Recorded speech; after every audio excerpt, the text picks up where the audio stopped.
தொப்பி வியாபாரியும் குரங்குகளும்.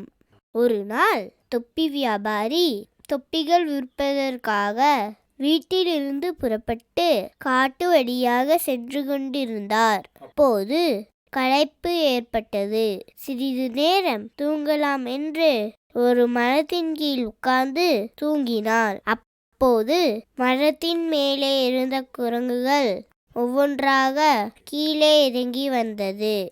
கூடையை எட்டி பார்த்தன.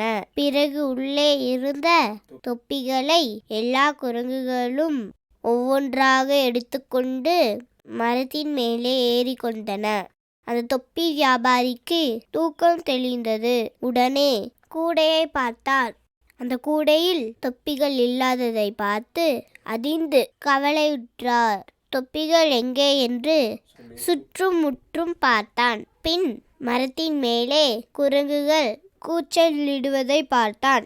மேலும் அந்த குரங்குகள் தொப்பிகளை தலையில் அணிந்திருந்தது.